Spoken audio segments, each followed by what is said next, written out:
Hi mathematicians, in this video I'm going to show you how to write what is called a system of inequalities. And a system of inequalities contains two or more inequalities. In real life, usually there's more than one limit, and these are some perfect examples. If you're watching this video, ignore these directions. Those are for if you're using the class kick directions. Instead, stick to the greater than or equal to or less than or equal to symbols, because we can't type those into class kick, which is why I had to give you these alternatives. But if you're doing this with the video, you do not need to do that. So in our story, Catherine works no more than 20 hours each week. Babysitting earns her $8 an hour, and working as a hostess earns her $10 per hour.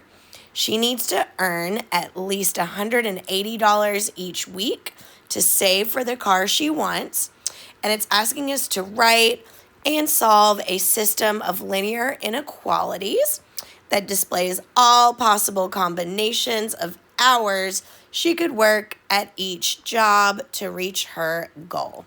So in this story, there are actually two different constraints or limitations, and the first one has been outlined for you here in that it's asking about the number of hours that she can work, and it says no more than 20 hours.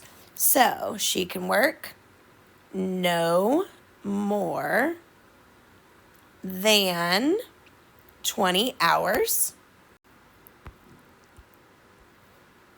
Our unknown quantities, the things we don't know, are the number of hours that she can work at each job. And remember, she has two jobs. So I'm going to use babysitting as my x because that's the one that came first in the problem. So x equals the number of hours of babysitting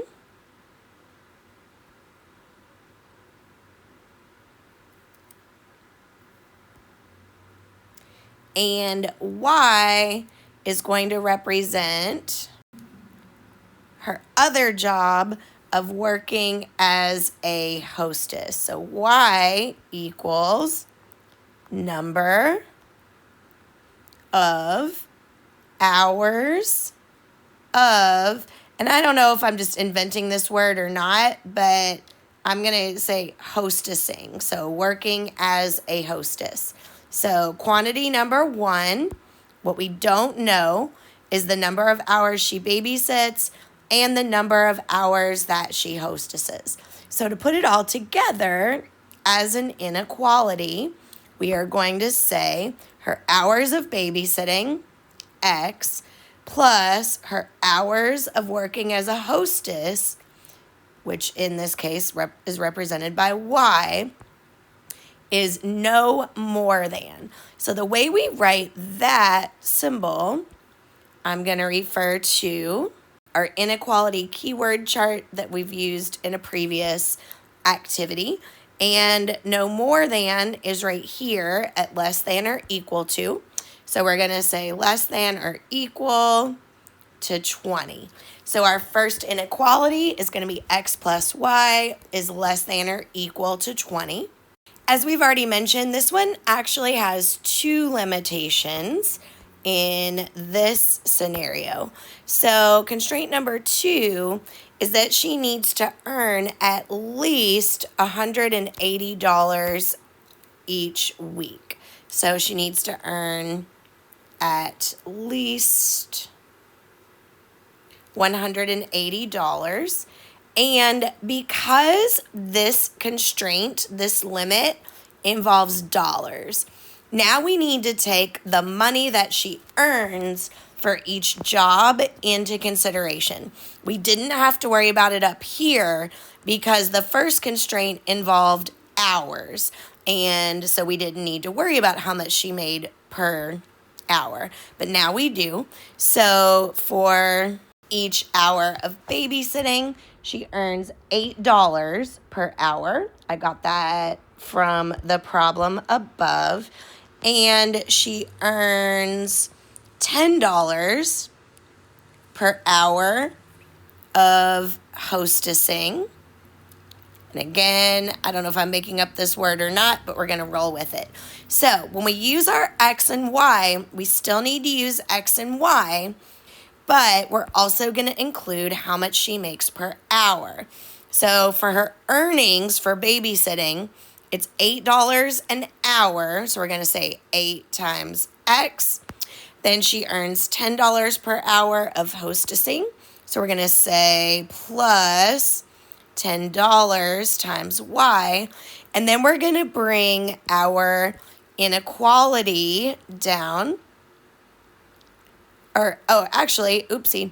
We now need to see that she is earning, she needs to earn at least $180. Sorry about that, guys. So we're going to use our inequality here. So 180. And then what keyword leads to the symbol at least? So I'm looking here.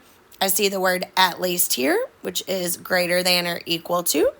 So I am going to use the greater than or equal symbol for the $180.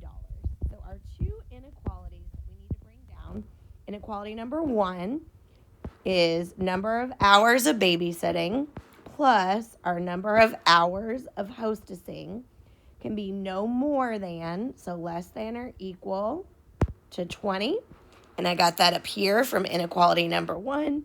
And then inequality number 2, because our limit involves dollars, now we need to include the dollars. So $8 an hour of babysitting plus $10 an hour for hostessing must be greater than or equal to 180.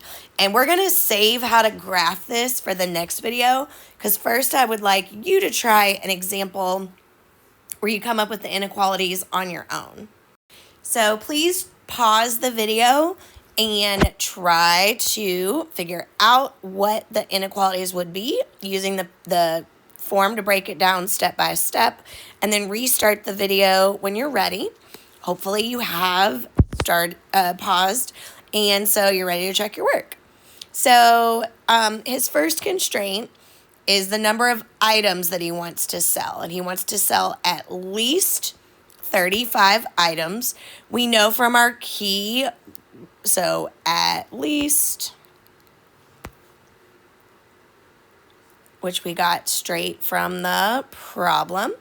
And this time our unknown values are the number of sodas. I'm going to use X for that. So number of sodas. And then, I just remembered that when we get to the graphing part, I actually used X for number of chips. Okay, because chips came first in the problem. And then quantity that we're using for Y stands for the number of sodas. So because our constraint is 35 items, which does not involve dollars, we are going to ignore for now the 50 cents for every bag of chips and the $1 for every bag or for every soda, because that's not related to our current limit. So we're going to say X for our number of chips plus Y for our number of sodas. I know from my inequality keyword chart that at least is greater than or equal to, and 35 is the limit. For constraint number 2, he needs to earn, and I got this from the problem, he needs to earn at least $30. So he needs to earn at least $30. And it tells us in the problem that he gets, this time our constraint involves dollars, so we do need to take the money into consideration. So he earns 50 cents per bag of chips. I'm just going to shorten that to chips. And he earns $1 profit per soda. So when I write my inequality, it's 50 cents for every bag of chips, and X represents our number of chips.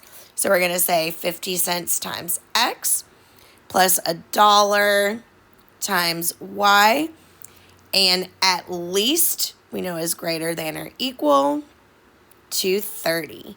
So my two inequalities that I'm going to bring down to graph in the next video are X plus Y, so chips plus soda, need to be greater than or equal to 35, and then 50 cents for every soda, 50 cents for every bag of chips, plus $1 for every soda, must be greater than or equal to 30. And in the next video, I will show you how to graph them.